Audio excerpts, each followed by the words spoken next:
నమస్తే, నేను మీ Pravalika. Welcome to Kiran TV. ప్రస్తుతం మనతో పాటు ప్రముఖ ఆధ్యాత్మికవేత్త ప్రొఫెసర్ డాక్టర్ ముల్లపూడి సత్యనారాయణ మూర్తి గారు ఉన్నారు. నమస్కారం గురుగారు. నమస్కారం మా ప్రవళిక. గురుగారు, శ్రీనివాసుడి కళ్యాణం అంటే దానికి ఒక పెద్ద కథే ఉంది. మన తిరుపతి వెంకటేశ్వర స్వామి కళ్యాణం జరగడానికి కుబేరుడు అప్పు ఇచ్చాడని చెప్పేసి చాలా కథలు ఉన్నాయి. సో ఆ కథ గురించి ఈరోజు మన ప్రేక్షకులకి తెలియజేయరా? శ్రీనివాస కళ్యాణం మనం అలివేలు మంగాపురంలో మనం శ్రీనివాసపురంలో జరుపుకుంటాం. పద్మావతి అమ్మవారికి తర్వాత శ్రీనివాసుడికి జరిగేది. ఇది కలియుగంలోనే జరిగింది. ఇది ఆకాశరాజు కూతురు పద్మావతి దేవి తాను ఆ వకుళమాల దగ్గరికి ఆకాశరాజుని ఒక శ్రీనివాసుడే ఆయన ఏ రూపంలో వస్తాడంటే ఎరుకలమ్మ రూపంలో వచ్చి సోది చెప్పే ఆమె రూపంలో వచ్చి ఆకాశరాజు భార్యని కన్విన్స్ చేస్తారు. ఈ పద్మావతి దేవి యొక్క ప్రేమ వ్యవహారాన్ని వాళ్ళ తల్లిదండ్రులకి తెలియజెప్తారు. పద్మావతి చెప్పదు పాపం ఆకాశరాజుకి. అప్పుడు ఆ శ్రీనివాసుడే ఏం చేస్తారు, డబ్బులు లేవు, ఒప్పుకున్నారు. ఆకాశరాజు వాళ్ళు ఒప్పుకున్నారు. డబ్బులు లేకపోవడం ఏమిటి, శ్రీనివాసుడి దగ్గర డబ్బులు లేకపోవడం ఏమిటి, శ్రీమన్నారాయణమూర్తి ఆయన. అయితే కుబేరుణ్ణి ఆయన, అరే నువ్వు ఇదిగో నీకు ఈ యొక్క ఉత్తర దిక్కునిస్తున్నాను, నేను ఈ డబ్బులకి నిధి నిక్షేపాలకి నిన్ను అధిపతిని చేస్తున్నాను అని శ్రీనివాసుడు ఇచ్చాడు. ఆయన పోస్ట్ ఇచ్చింది ఆయన. కాబట్టి కుబేరుడి దగ్గర ఏమో ఆయన అప్పు తీసుకోవాలి. అట్లా చెప్పుకుంటాం ప్రజలకు అర్థం అవ్వాలని. సరే, తర్వాత ఏం జరిగింది, తిరుపతి ఇదంతా కూడా వరాహమూర్తి అక్కడ గుడి ఉంటుంది మనకి ఆ కోనేరు దగ్గర. వరాహ నరసింహస్వామి వరాహమూర్తి దర్శనం ఫస్ట్ అక్కడ చేసుకొని తర్వాత మనం శ్రీనివాసుడు తిరుపతిలో చేసుకోవాలి. ఎందువలన చేసుకోవాలండి అని అంటే, అక్కడికి ఈ హిరణ్యాక్షుడిని చంపి భూమి అంతటినీ కూడా పెద్ద భూమిని దీన్ని తీసుకొచ్చి శ్రీ మహావిష్ణువు యథాతథంగా భూమిని అప్పచెప్తాడు కదా. భూమి అంతా అప్పుడు ఎవరి కంట్రోల్లో ఉంది, వరాహనమూర్తి కంట్రోల్లో ఉంది. ఆయనే రక్షించి విడిపించాడు కాబట్టి. ఆయన భార్యే శ్రీదేవి భూదేవి. కాబట్టి అప్పుడు నాకు ఈ భూమిని అప్పడిగిన సాంప్రదాయం అన్నమాట.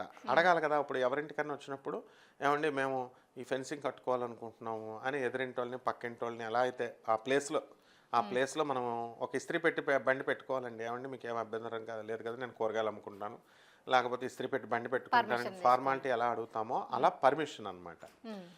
పర్మిషన్ అడిగి శ్రీనివాసుడు ఒక లైన్ క్లియర్ చేశాడు. దాని ఆయనే వరాహమూర్తే శ్రీనివాసుడు.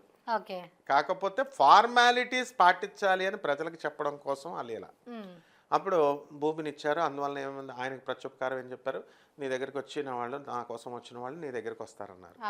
అలాగే ఈ కుబేరుణ్ణి కూడా మనకి అప్పడిగినట్టుగా ఫార్మాలిటీ, కుబేరా ఈ హ్యాడ్ ఆర్డర్డ్ నాట్ బెగ్గడ్, వచ్చి కుబేరా నేను వివాహం చేసుకుంటున్నాను, వచ్చి ధనం ఏర్పాట్లు చేయి అని చెప్పాడు. అంతేగాని కుబేరుని అడుక్కోలేదు ఆయన. ఆ తర్వాత వాళ్ళంతా అప్పుడు కుబేరుడు ఏం చేస్తాడు, అది ఆయన బాధ్యత. శ్రీదేవి మొత్తం డబ్బంతా కూడా శ్రీనివాసుడిది. అప్పుడు ఆటోమేటిక్గా కుబేరుడు అరేంజ్మెంట్స్ చేస్తారు కదా. అప్పుడు మన పెళ్ళిళ్ళు చేసుకుంటుంటే ఫ్రెండ్స్ అందరూ వచ్చి, మన అసిస్టెంట్స్ అందరూ వచ్చి ఎట్లాగైతే చేస్తారు అరేంజ్మెంట్స్, కుబేరుడు వచ్చి డబ్బులు క్యాష్ బిల్ ఇచ్చేవాడు అంతే. ఆయన అబ్బగారి సొమ్ము కాదు, కుబేరుడు డబ్బు కాదు, శ్రీనివాసుడు డబ్బు అది. సరే, ఆ హోదాకు తగ్గట్టుగా ఆకాశరాజు హోదాకు తగ్గట్టుగా చేశాడు. ఎందువలన చేశాడు ఇది అంటే, అప్పుల పాలు అవుతారు మీరు, ఆర్భాటాలకు వెళ్ళి పెళ్ళిళ్ళు. ఇప్పుడు ఫంక్షన్ హాల్స్లో 15 లక్షలు కన్వెన్షన్ హాల్ పగలగొట్టేశాడు కదా రేవంత్ రెడ్డి గారు. అందులో ఎంత 15 లక్షలు 20 లక్షలు ఉండేది నాగార్జున ఇది పెళ్ళిళ్ళకి. అలా చాలా ఉన్నాయి కదా. అలా మీరు పెద్ద పెద్ద ఫంక్షన్ హాల్స్ తీసుకుంటే, మీరు పెద్దగా గ్రాండ్గా చేస్తే అప్పుల పాలు అవుతారా నాయనా అని చెప్పడం కోసం, అలా చేసుకోకండి, సింపుల్ మ్యారేజ్ చేసుకోండి అని చెప్పడం కోసం శ్రీనివాసుడు కుబేరుడి దగ్గర అప్పు తెచ్చుకున్నట్టుగా కథ చెప్తాం. అలాగే ఈ యొక్క మ్యారేజ్ అనేటటువంటిది చాలా సింపుల్గా చేసుకుంటాడు స్వామి ఆకాశరాజు. ఇది శ్రీరామనవమి జరిగిన తర్వాత నువ్వు అన్నట్టుగా 10 రోజుల తర్వాత ఇక్కడ మనకి తిరుపతిలో ఈ కార్యక్రమం జరుగుతుంది. అండ్ తిరుపతిలో ఎప్పుడు నిత్య కళ్యాణం జరుగుద్దమ్మా, ప్రతిరోజు కళ్యాణమే శ్రీనివాసుడికి. కాబట్టి ఈ రోజు ఆ రోజు అని లేదనమాట.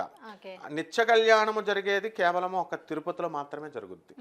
భద్రాచలంలో జరగదు, ఇక ఏ క్షేత్రంలో కూడా జరగదు, ఓన్లీ తిరుపతి నిత్య కళ్యాణం. కాబట్టి ఆ విధంగా కళ్యాణ వెంకటేశ్వర స్వామి అదనమాట. అందువలన మనం ఏం చేస్తామంటే శ్రీనివాసుడికి ఈ కళ్యాణానికి ప్రవర అని ఉంటుంది. ఆ శ్రీనివాసుడికి అచ్యుత గోత్రం, అందువలన ఆ పెళ్ళంతా కూడా చేసి శ్రీనివాసుడికి, లక్ష్మీదేవికి, పద్మావతి అమ్మవారికి, శ్రీదేవి భూదేవి సహిత శ్రీనివాసుడికి, అలివేలమంగ పద్మావతి సమేత శ్రీనివాస స్వామికి కళ్యాణం చేస్తాం. దానికి కథా పురాణంలో, అన్ని పురాణాల్లో, కలియుగ భవిష్యత్తు పురాణాల్లో కూడా చెప్పబడింది శ్రీనివాసుడి యొక్క కళ్యాణం అనేటటువంటిది. సో ఇక్కడ ఆ మహాలక్ష్మే పద్మావతిగా అవతరించింది అనమాట. ఓకే, ఇప్పుడు శ్రీనివాసుని వడ్డీ కాసుల వాడు అని ఎందుకు అంటారు గురుగారు?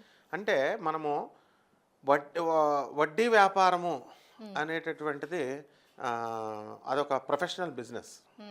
సో ఆ ఎథిక్స్ ఉంటాయి. మనం డబ్బులు తీసుకున్నాం, వడ్డీ ఇస్తాం, అలా మనం మొక్కుకుంటాం. ఆపదల మొక్కువాడు అని ఉంది, వడ్డీ కాసుల వాడు అని ఉంది. అంటే మనం ఆపదల్లో ఉన్నప్పుడు స్వామి నీకు మేము ఈ ఆపద మొక్కుకుంటున్నాము అని చెప్పి అడుగుతాం. మరి అది ఇవ్వాలి కదా, అందుకని కొంచెం లేట్ అవుతుంది కదా మనుషులు. ఆ లేట్ అయినప్పుడు he will pay some tax అనమాట. కొంచెం he will impose some tax. దాని మీద వడ్డీ ఇంట్రెస్ట్ ఇంపోజ్ చేస్తాడు. ఇంపోజ్ చేసి ఇస్తాడు. అసలు అర్థం ఏమిటంటే వడ్డీలు వసూలు చేస్తాడంటే అర్థం ఏంటంటే ఎప్పటికప్పుడు డబ్బు అంటే ఏంటి, అక్కడ మనం చేసిన పాపాలకి పశ్చాత్తాపడమంటున్నాడు. ఎలా అంటే ఇప్పుడు తాను డబ్బులు కాదు అడిగేది, తీసుకునేది. ఇప్పుడు శ్రీనివాసుడికి మనం ఒక కుళ్ళిపోయిన పండు పెడతామా? లేదు, పెట్టలేము. పోనీ శ్రీనివాసుడిని పక్కన పెట్టేసాయి, మన ఇంటికి ఎవరైనా ఒక అతిథి వస్తాడు. అతిథి వస్తే ఫ్రెష్ పండు పెట్టడానికి చూస్తాం, కానీ కుళ్ళిపోయిన పండు పెడతాం ఎక్కడైనా? పెట్టలేం. అతిథికే పెట్టలేనప్పుడు శ్రీనివాసుడికి మనం ఎలా పెడతాం? కాబట్టి శ్రీనివాసుడు ఏం చేస్తాడంటే మన పాపాలు అనేటటువంటి కుళ్ళిపోయిన పండు మనం ఇవ్వరా బాబు అన్నా, శ్రీనివాసుడు అడిగినా ఇవ్వడు, మనం ఇవ్వం. అమ్మో నీకు మంచిది పెడతాం, మేము కుళ్ళిపోయింది పెట్టమంటాం. కానీ అందుకని శ్రీనివాసుడు ఏం చేస్తాడంటే హరి దాన్ని దొంగిలిస్తాడు. దాన్ని దొంగిలించడం వల్ల హరి అని పేరు వచ్చింది. కాబట్టి ఈ యొక్క కుళ్ళిపోయినటువంటి మన పాపాలను ఆయన తీసుకుంటాడు. అది ఇవ్వడానికి అంటే రిపెంట్ అవ్వమంటున్నాడు. తీసుకోవడం అంటే ఏంటి? పశ్చాత్తాపడితే అవి హరిస్తాయి, అవి పోతాయి. అవి చెయ్యం మనం మనం ఇగోలు చంపుకోం కదా. పాపాలు, పాపభీతి, ఇది ఈ గ్రాటిఫికేషన్ ఆఫ్ సెన్సెస్, ఆ తర్వాత గ్రీడీనెస్, 4 బిల్డింగ్లు కట్టాలి, 5 బిల్డింగ్లు కట్టాలి, వాళ్ళ మోసం చేయాలి, వీళ్ళ మోసం చేయాలి, ఇవి పోవన్నమాట మానవ శరీరం ఉన్నంత వరకు. మా 4 తరాలు 10 తరాలు పిల్లలు తినేయాలా అని చెప్పేసి మనం స్వార్థంగా సంపాదిస్తాం. సో అది వద్దు అన్నాడు ఆయన. అదే డబ్బు వేయడం అంటే ఆపద. తర్వాత దానికి నువ్వు సరైన టైంలో నువ్వు పశ్చాత్తాపడలేదు కాబట్టి దానికి ఇంకా ఇంట్రెస్ట్ వేస్తాడు.